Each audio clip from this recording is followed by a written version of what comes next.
और स्वागत है आपका प्रादी की कहानियां में, शो जहां कहानियां सिर्फ डराने के लिए नहीं, कुछ सिखाने के लिए भी होती हैं। कभी रहस्य, कभी रोमांच और कभी एक ऐसी सीख जो दिल को छू जाए। वीडियो पसंद आए तो लाइक करें, कमेंट में बताएं कि आपकी सबसे पसंदीदा कहानी कौन सी थी और सब्सक्राइब जरूर करें।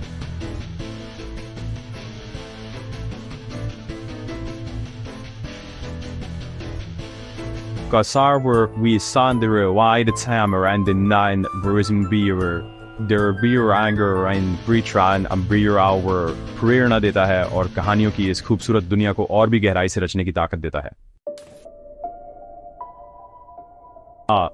हम मानते हैं कि घर सबसे महफूज जगह है जहां हम अपने डर और परेशानियों से दूर अपनों के बीच सुकून महसूस करते हैं, और अपने रिश्ते सबसे बड़ी ताकत। इन्हीं रिश्तों में हमें भरोसा, प्यार और सुरक्षा का एहसास होता है। लेकिन क्या हो जब वही घर किसी खौफनाक राज को छुपा रहा हो, जब दीवारें गवाह बन जाएं उन बातों की जो कभी सामने नहीं आई, जब भरोसेमंद रिश्ते ही आपकी पीठ में छुरा घोंप दें, जब अपनों की मुस्कान के पीछे छुपा हो धोखा और दर्द।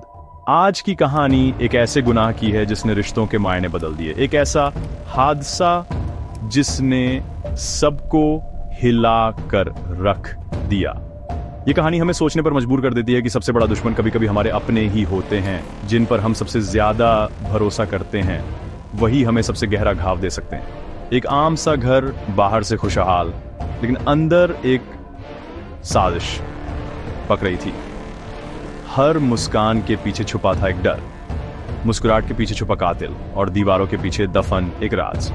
हर कोना, हर कमरा एक नई कहानी कहता है। ये सिर्फ एक क्राइम की कहानी नहीं, बल्कि भरोसे के कत्ल की कहानी है। यहां इंसानियत से ज्यादा अहमियत मिली लालच और नफरत को। जब प्यार, जुनून और धोखा मिलकर इंसान को हैवान बना देते हैं। रिश्तों की गर्माहट कब ठंडी पड़ जाए कोई नहीं जानता। आज हम आपको ले चलेंगे एक ऐसे सफर पर जहां दोस्ती की आड़ में दुश्मनी पनपती है और हर रिश्ता शक के घेरे में आ जाता है, और प्यार का दिखावा करने वाले ही सबसे बड़े धोखेबाज निकलते हैं। कभी कभी सबसे करीबी लोग ही सबसे बड़ा धोखा देते हैं। चलिए खोलते हैं उस छुपी हुई सच्चाई का पन्ना जो एक बिस्तर के नीचे हमेशा के लिए दफन कर दिया गया था। इस राज से पर्दा उठाते हैं और जानते हैं कि कैसे एक घर की दीवारों ने सबसे बड़ा गुनाह छुपा लिया। वह कहानी के केंद्र में हैं रिया, रोहन और सिद्धार्थ। तीनों की जिंदगी एक दूसरे से गहराई से जुड़ी हुई थी, लेकिन किस्मत ने उनके रिश्तों की डोर को उलझा दिया। रोहन और रिया की शादी को 5 साल हो चुके थे। दोनों ने साथ में कई सपने देखे थे और शुरू में उनका रिश्ता बहुत मजबूत था। शुरुआत में सब कुछ अच्छा था, लेकिन वक्त के साथ रिश्ते में बोरियत आ गई। छोटी छोटी बातें अब बड़ी लगने लगी थीं और दोनों के बीच दूरियां बढ़ने लगी थीं। सिद्धार्थ, रोहन का बचपन का दोस्त, अक्सर उनके घर आता जाता था। वो परिवार का हिस्सा बन चुका था और रिया से भी उसकी अच्छी दोस्ती हो गई थी। रोहन उस पर आंख बंद करके भरोसा करता था। उसे लगता था कि सिद्धार्थ उसकी खुशियों का साथी है और उसके परिवार की भलाई चाहता है। रिया की जिंदगी में जो खालीपन था उसे सिद्धार्थ ने भरना शुरू कर दिया। वो रिया की बातों को समझता, उसकी परेशानियों को सुनता और उसे हौसला देता। दोनों की नजदीकियां बढ़ने लगीं और दोस्ती कब नाजायज मोहब्बत में बदल गई पता ही नहीं चला। दोनों छिप छिप कर मिलने लगे और हर मुलाकात में उनका रिश्ता और गहरा होता गया। ये रिश्ता धोखे पर टिका था। दोनों जानते थे कि जो कर रहे हैं वो गलत है, लेकिन जज्बातों पर उनका कोई बस नहीं था। एक तरफ रोहन अपनी शादी और दोस्ती पर गर्व करता था, दूसरी तरफ उसकी पत्नी और दोस्त उसकी दुनिया उजाड़ने की साजिश रच रहे थे। उसे जरा भी अंदाजा नहीं था कि उसके सबसे करीब के लोग उसे धोखा दे रहे हैं। अफेयर अब जुनून बन चुका था। रिया और सिद्धार्थ के लिए अब पीछे हटना मुश्किल था और उनका रिश्ता हर दिन और खतरनाक होता जा रहा था। रिया और सिद्धार्थ को लगने लगा कि रोहन उनकी खुशियों के बीच दीवार है। वे दोनों अपने प्यार को पाने के लिए किसी भी हद तक जाने को तैयार थे। उन्होंने सोचा, अगर रोहन उनकी जिंदगी से हट जाए तो वे हमेशा के लिए एक हो सकते हैं। अब उनके मन में एक खतरनाक योजना जन्म ले चुकी थी। धोखे का यह भंवर अब और गहरा होता जा रहा था और तीनों की किस्मत एक ऐसे मोड़ पर पहुंच चुकी थी जहां से वापसी नामुमकिन थी। जब लव ब्लाइंड हो जाए तो इंसान अपने दिल की आवाज के आगे सब कुछ भूल जाता है, सही गलत, रिश्ते नाते, यहां तक कि इंसानियत भी। ऐसे में इंसान की सोच पर सिर्फ जुनून का पर्दा छा जाता है और वह अपने फैसलों के अंजाम की परवाह नहीं करता। रिया और सिद्धार्थ के लिए अब रोहन का होना बोझ बन गया था। उनके लिए रोहन की मौजूदगी हर पल एक डर और बेचैनी का सबब बन चुकी थी। उन्होंने मिलकर एक खौफनाक साजिश रची, रोहन को हमेशा के लिए हटाने की। इस फैसले ने उनकी जिंदगी की दिशा ही बदल दी। दोनों ने पूरी प्लानिंग की, हर छोटी बड़ी बात का ध्यान रखा ताकि कोई सुराग न छूटे। हत्या के लिए औजार जुटाए और हर कदम सोच समझकर उठाया। और सबसे डरावनी योजना थी लाश को ठिकाने लगाना। इस काम के लिए उन्होंने कई रातें जागकर चर्चा की। उन्होंने फैसला किया कि रोहन की लाश को उसी के बेडरूम में बिस्तर के नीचे दफन करेंगे।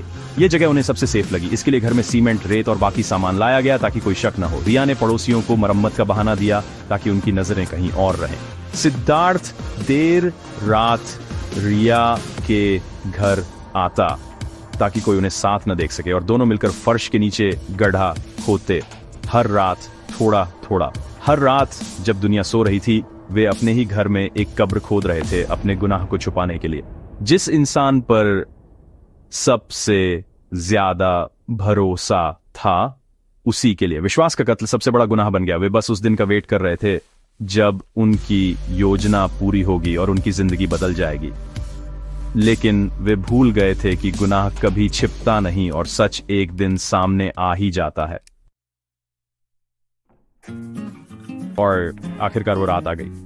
15 मार्च 2025। रोहन देर से घर लौटा और रिया ने उसकी पसंद का खाना बनाया।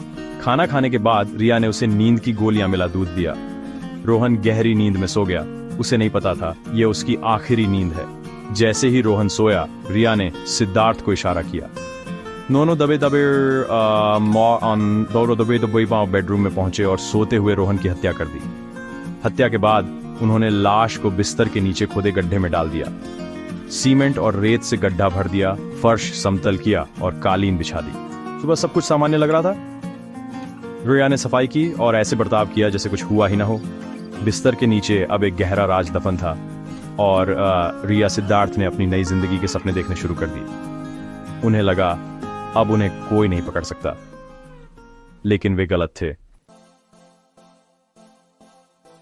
रोहन को हटाने के बाद रिया और सिद्धार्थ को लगा कि अब सब आसान है, लेकिन एक झूठ को छिपाने के लिए 100 झूठ बोलने पड़ते हैं।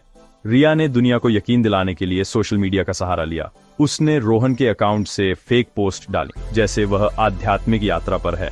पड़ोसियों को बताया कि रोहन काम के सिलसिले में बाहर गया है या परिवार से लड़कर चला गया है। रोहन की मां ने जब फोन किया, रिया ने झूठ बोला कि रोहन नाराज है और बात नहीं करना चाहता। दिन बीतते गए, रिया अपनी जिंदगी सामान्य तरीके से जीती रही। सिद्धार्थ के साथ घूमना फिरना, शॉपिंग, सब कुछ चलता रहा। रोहन के गायब होने की कोई रिपोर्ट नहीं कराई गई। सोशल मीडिया की वजह से किसी को शक नहीं हुआ, लेकिन पाप का घड़ा एक दिन जरूर भरता है। और हर दिन के साथ रोहन के परिवार की चिंता बढ़ती जा रही थी। सोशल मीडिया की पोस्ट भी अब झूठी लगने लगी थी। 1 महीने बाद परिवार पुलिस के पास पहुंचा। उन्होंने रिया के अजीब बर्ताव और फेक पोस्ट के बारे में बताया। पुलिस ने तुरंत गुमशुदगी की रिपोर्ट दर्ज की और जांच शुरू की। सबसे पहले शक रिया पुलिस ने रिया से पूछताछ की, लेकिन उसकी कहानी में दम नहीं था। घर की तलाशी शुरू हुई। बेडरूम के फर्श पर नया सीमेंट का पैच दिखा। पुलिस ने रिया से पूछा तो वह घबरा गई। पुलिस ने उस जगह को खोदने का आदेश दिया। जैसे जैसे फावड़ा चला, कमरे में बदबू फैलने लगी। सीमेंट और मिट्टी के नीचे से रोहन की लाश मिली। झूठ का नकाब उतर चुका था। रोहन की लाश मिलते ही पुलिस ने रिया को अरेस्ट कर लिया। सख्त पूछताछ में उसने अपना गुनाह कबूल कर लिया। उसने बताया कि सिद्धार्थ ने उसका साथ दिया। पुलिस ने सिद्धार्थ को भी अरेस्ट कर लिया। यह खबर आग की तरह फैल गई। हर कोई हैरान था कि दोस्त और वाइफ ने मिलकर मर्डर किया। केस कोर्ट में पहुंचा। सरकारी वकील ने सारे सबूत पेश किए, कबूलनामा, औजार और सबसे बड़ा सबूत रोहन की लाश। बचाव पक्ष की कोशिशें नाकाम रहीं। मीडिया की नजरें केस पर थीं और हर कोई इंसाफ चाहता था। महीनों की सुनवाई के बाद जज ने फैसला सुनाया। रिया और सिद्धार्थ दोनों को उम्र कैद की सजा। कानून के लंबे हाथों ने आखिरकार गुनहगारों को उनके अंजाम तक पहुंचा दिया। अदालत का फैसला आ चुका था। रिया और सिद्धार्थ को सजा मिल गई, लेकिन रोहन का परिवार हमेशा के लिए टूट गया। रिया और सिद्धार्थ ने सिर्फ एक जान नहीं ली, बल्कि 2 परिवारों की खुशियां भी छीन ली। ये कहानी रिश्तों की नाजुकता और जुनून की खतरनाक हदें दिखाती है। एक पल का जुनून पूरी जिंदगी तबाह कर सकता है। प्यार और जुनून में फर्क है। प्यार त्याग मांगता है, जुनून सिर्फ पाने की जिद। रिया और सिद्धार्थ का रिश्ता स्वार्थी जुनून था, जिसने एक मासूम की जान ले ली। गुनाह का रास्ता हमेशा बर्बादी की ओर ही जाता है। इंसाफ हुआ, लेकिन जो जिंदगी चली गई वो कभी वापस नहीं आ सकती। ये कहानी एक चेतावनी है। रिश्तों को हल्के में न लें और कभी भी गलत रास्ता न चुनें। जुर्म किसी का सगा नहीं होता और उसका अंजाम हमेशा बुरा ही होता है। तो ये थी आज की कहानी, रहस्य, रोमांच और एहसास से भरी हुई। अगर कहानी ने आपके दिल को छुआ हो तो लाइक जरूर करें, अपने ख्याल कमेंट में बताएं और सब्सक्राइब करके इस सफर का हिस्सा बने, क्योंकि हर कहानी के पीछे छुपा है एक एहसास और हर एहसास को सुनाने का वादा है प्रीति की कहानियां से। मिलते हैं